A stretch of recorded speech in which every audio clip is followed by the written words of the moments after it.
Mo kí gbogbo ẹ̀yin olólùfẹ́ Adé Ọmọdé lórí ikú Junior Pope àti àwọn crew members tó kù tó ṣaláìsí mo fẹ́ sọ̀rọ̀ lórí. Mo fẹ́ sọ àṣírí ikú tó pa wọ́n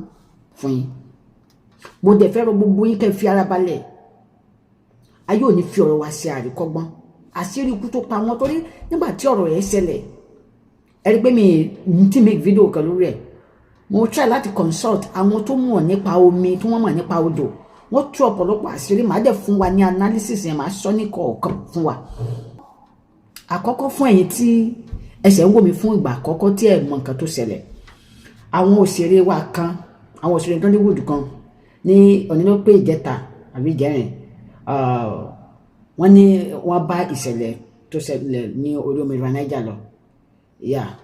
Wọ́n lọ ya sinimá ní òdì kejì odò River Niger ṣùgbọ́n gbà tí wọ́n ń bọ̀ ọkọ̀ ojú omi wọn ó forí sọ ọkọ̀ ojú omi mi. Èèyàn 5 ló kú. Èèyàn 5 ló bá ìṣẹ̀lẹ̀ náà lọ. Màá wá bẹ̀rẹ̀ láti ìbẹ̀rẹ̀ títí débi ọ̀rọ̀ náà ṣe ṣẹlẹ̀.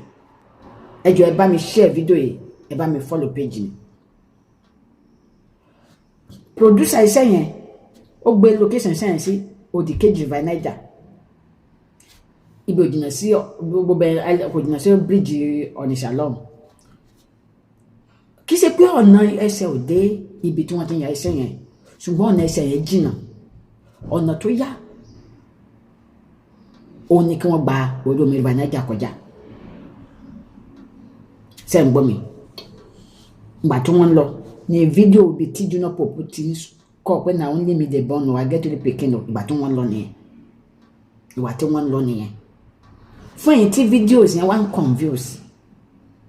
Fídíò bíi 2-3 ló jáde. Ṣùgbọ́n bọ̀bọ̀ tó wá kinú yẹn màá release fídíò bọ̀bọ̀ yẹn gangan interview bọ̀bọ̀ tó wá kinú yẹn tí wọ́n interview ẹ̀ màá release ẹ̀ sí other page mi Adé Ọmọdé backup.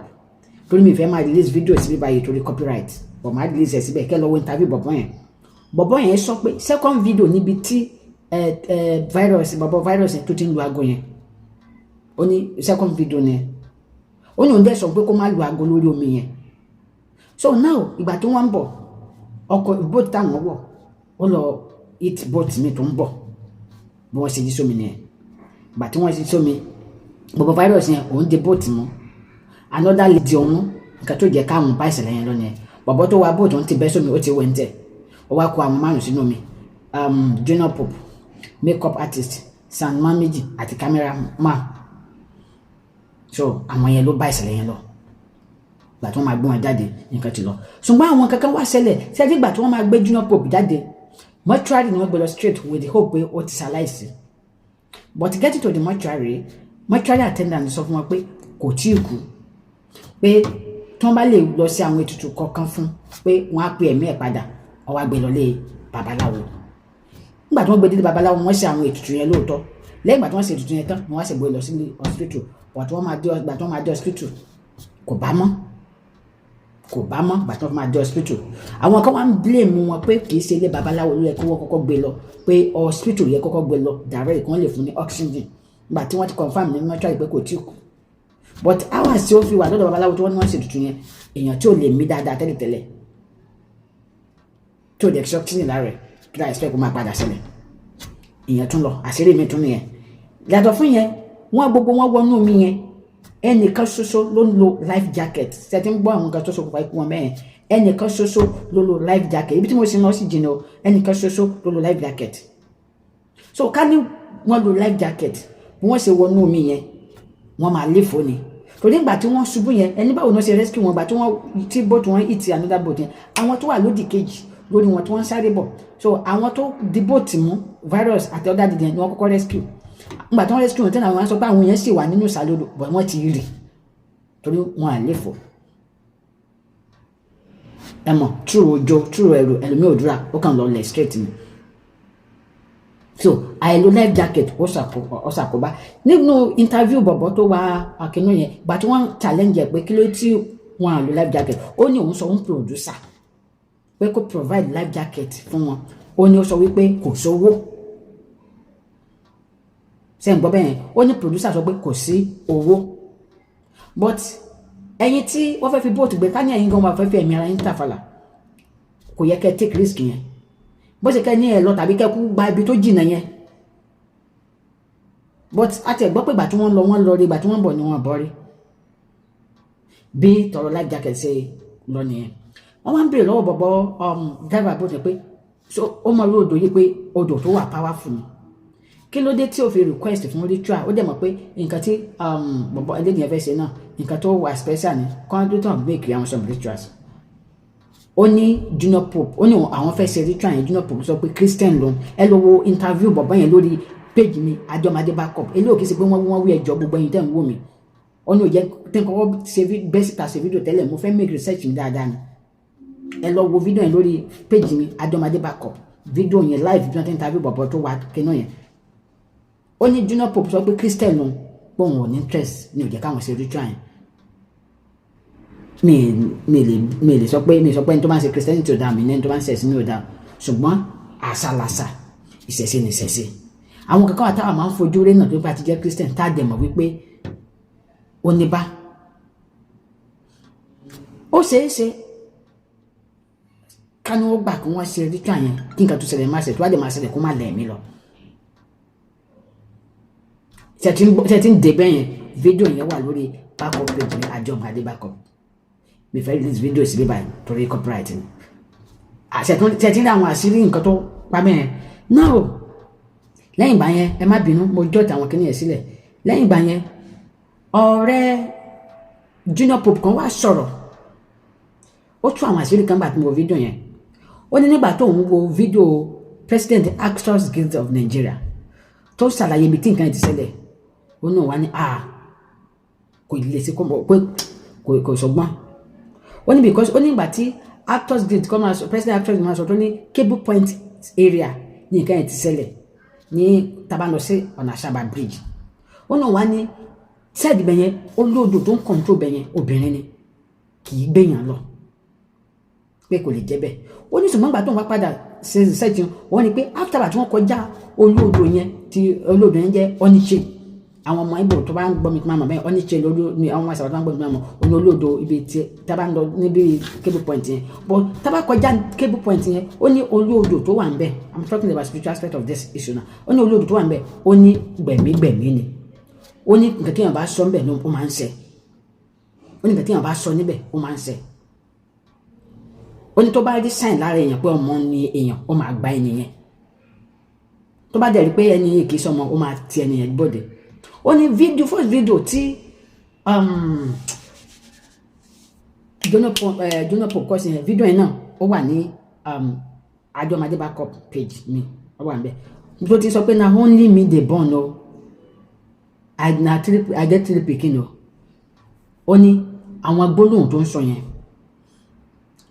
ó ní number one bọ̀bọ̀ yẹn náà ó rìn bọ̀kùnrin tó ó ní àwa lè máa wò níwò pé bí a fans tó ń bá sọ̀rọ̀ but ó mọ nǹkan tó ń feel lára because virus náà sọ́njọ́ yẹn náà pé ìgbà tó dé location yẹn lálẹ́ ọjọ́ yẹn pé ó ní òun fẹ́ máa lọ pé ìjọ táwọn fẹ́ kó location yẹn pé ó ní I no get my body I wan go ó ní ó sọ bẹ́ẹ̀ so ó ní spiritually ó mọ nǹkan tó rí ó mọ nǹkan tó feel lára ẹ̀ ní orí odò yẹn níbi sport yẹn ló yẹ kó máa sọ ọ̀rọ̀ yẹn ó ní ibi tó dẹ̀ wá yẹn gẹ́gẹ́ olóòdò yẹn ó ní gbẹ̀mígbẹ̀mí ni wọ́n ti kọjá Oniche o wọ́n ti kọjá Cable Point o ó ní bọ̀ ibi sport wọn wà yẹn ó ní tó bá sọ̀rọ̀ ńbẹ̀ àṣẹ ni so ó ní àwọn nǹkan tó ṣẹlẹ̀ nìyẹn bọ̀bọ̀ Keno driver yẹn tó wá sọ̀rọ̀ kan nínú same video bí wọ́n ti interview yẹn tẹ́ bá wo fídíò kan níbi tí virus ti ń lu aago gbọ̀ngàn bọ̀bọ̀ Keno driver yẹn ní òun sọ fún virus pé kó má lu aago yẹn lórí omi yẹn ó ní kò gbọ́ ibẹ̀ mọ́ á fẹ́ lọ àwọn àdìtú kan wà ń bẹ̀ yẹn àkọ́kọ́ nígbà tí virus dé odò yẹn ó da fantasy ó ní 10k lọ́wọ́ ó kò fi gbogbo àwọn ọmọ wẹ́wẹ́ tó bá létí odò yẹn same fanta nígbà same virus ló wá dé ojú odò yẹn tó bẹ̀rẹ̀ sí lu aago gbọ̀ngàn èèwọ̀ ojú odò nìyẹn wọn kì í fi ariwo wọn kì í fẹ́ ariwo. Àdìtú kan wá wà ń bẹ̀ o. Àwọn kan béèrè pé Junior Pope kò sínú fídíò yẹn, àwọn kan ló wà ń bẹ̀, but mo mọ̀ pé a lè rí ju ẹni tó wá kinú yẹn lọ. Wọ́n ní mo ṣe release fídíò yẹn sí other page mi. Ó ní òun sọ pé kó má lu aago lórí odò yẹn. Àdàgbà tí wọ́n lọ ní wọ́n lu aago, àdàgbà tí wọ́n bọ̀ ní wọ́n lu aago, kinú tí wọ́n nìkan kọ́ ló wà lójú odò yẹn. Sẹ́ni kan tó wá jà àdìtú ni pé kíní ò kí ṣe òru. Ìjì kọ́ ló dá kinú yẹn nù, kì í ṣe pé atẹ́gùn gbé ìjì ló dánù o. Wọ́n lọ hit kinú mi tó ń bọ̀. Kinú tó ń bọ̀ ò rí wọn, àwọn ò rí kinú tó ń bọ̀, wọ́n wá lọ hit ara wọn alcohol láì kí ṣòro. Ṣé kí ni pé kíní ò kí ṣojú lásán. Ṣé tí wọ́n rí àdìtú tó wá ń bẹ wà ń bẹ. Àkọlé sinimá tí wọ́n tún lọ yà. Àkọlé sinimá tó tún lọ yà gan lásán, ó tó kí wọ́n ṣe àwọn àkànṣe àdúrà lórí sinimá yẹn. Ẹ fẹ́ cross odò. Ẹ wá pè sinimá ní The Other Side of Life. Other Side of Life ní title sinimá yẹn. Fún àpẹẹrẹ wo púpọ̀ àwọn ilé tá à ń lò tá à ń yálò fún sinimá yẹn. Ó jẹ́ pé àwọn tó ní sinimá yẹn gbé olúgbòhùn sínú ilé. Àwọn tá a jẹ́ kí sáwọn tó ní sinimá ẹ má sì níbọ̀. Àwọn tá a já ilé wọn lò. Ẹlòmíì gbé olúgbòhùn sílé, ẹlòmíì gbé àfẹsẹ̀ sílé. Táwo mọ̀, táwa dẹ̀ ń fi èpè bára wa ṣeré nínú olú ilé bẹ́ẹ̀. Táwo dẹ̀ mọ̀.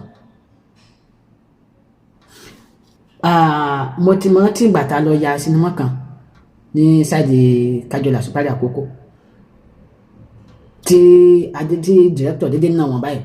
àwọn náà wò mí báyìí, Mr Imagination tó náà wọn báyìí tó dẹ̀ lọ bẹ́ẹ̀ tí àwọn ìyá wa tá a pè wá kọ́nà bá mi fọwọ́n kẹ́ bàbá ogun máa jẹ́ kí wọ́n wà ní location yẹn. Ìyá wa láwọn mi kí n má dàrúkọ wọn lọ́wọ́ ní star actress tá a pè wá tí wọ́n dédé já sí kòtò tẹ́sẹ̀ wọn wú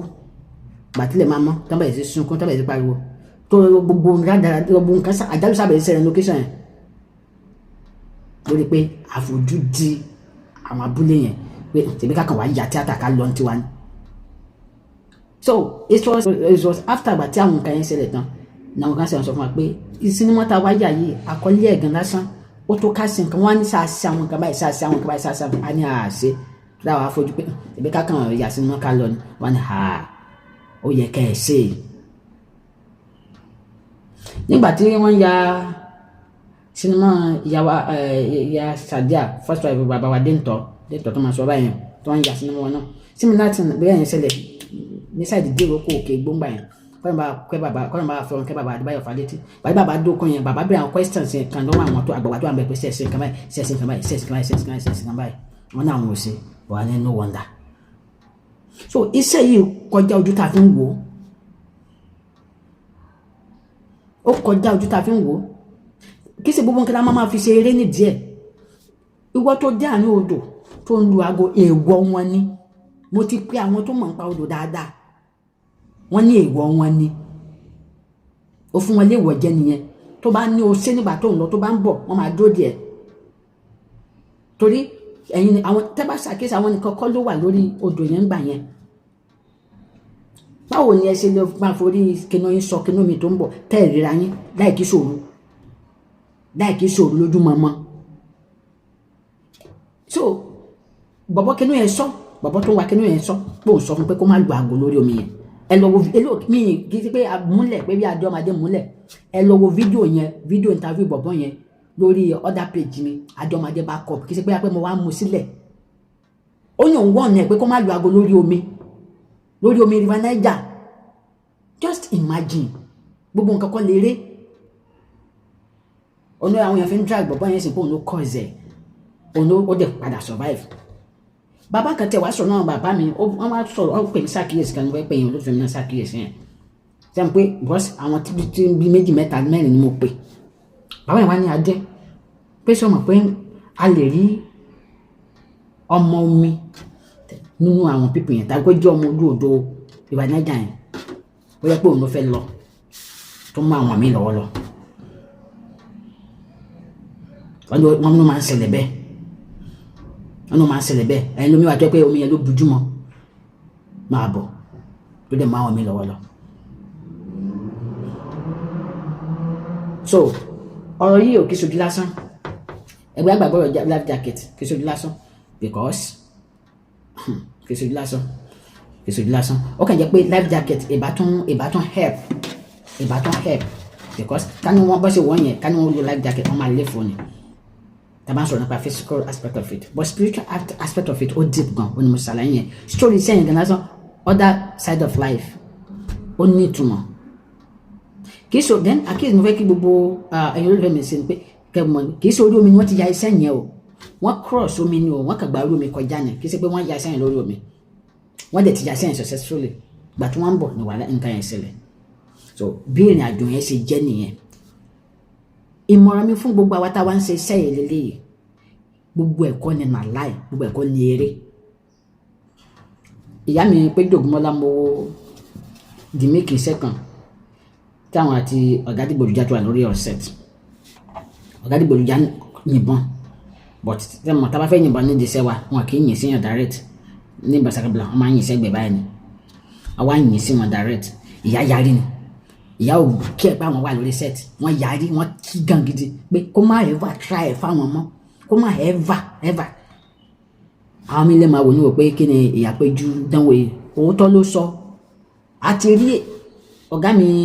kan lè wà níbí báyìí ayé kò tọ́ ọ̀gá Joshua àwọn gan pàtó yẹn fún mi rí pé àwọn ti yìnbọn rí lórí set tẹ́ta jáde lórí lẹ́nu ẹ̀ ìbọn sábàlà tó yẹ ẹ̀ta dẹ̀ jáde lẹ́nu ẹ̀ tí wọ́n mọ̀ pé ẹni tó gbìmọ̀ fún wọn ti kì í ẹnìkan náà tún sọ̀kan pé àmì ẹ̀jẹ̀ wọ́n ní àwọn mọ̀ pé ẹni tó gbìmọ̀ fún wọn ti kì í àwọn kàn ní káwọn wòwò wọ́n gèjè báyìí wọ́n lè pọ̀ ọwọ́ mẹ́rin ni irọ́ ni gbàtà àwọn máa kọjú ẹ̀ṣọ́ gẹ̀rẹ́ báyìí táwọn yìnbọn yẹn tá jáde ńbẹ̀ ni ká ní kìsẹ́ni tó mọ̀ bá yìn ká ní ọ̀gbẹ̀rẹ̀ ni wọ́n gbé ìbọn yẹn fún kó dórí set kó lọ kọjú bá séyàn ṣé kò ní dá nǹkan lẹ̀ wọ́n máa dá nǹkan lẹ̀ ètò ìbọn lásán ó máa affect èèyàn so iṣẹ́ yìí ó kọjá ojú tá a fi ń wò ẹ má jà máa fi ṣeré ohun táwọn wá táwọn tá a fẹ́ jẹ là ń wá ànípàdé wọn tó máa jẹ wá lágbára Ọlọ́run ọba Adéọmọdé lórúkọ mi ẹ bá mi share fídíò yẹn ẹ jọ̀ọ́ ẹ dẹ̀ ń bá mi subscribe sí YouTube channel mi Adéọmọdé TV ẹ tún bá mi follow backup page mi Adéọmọdé backup bye.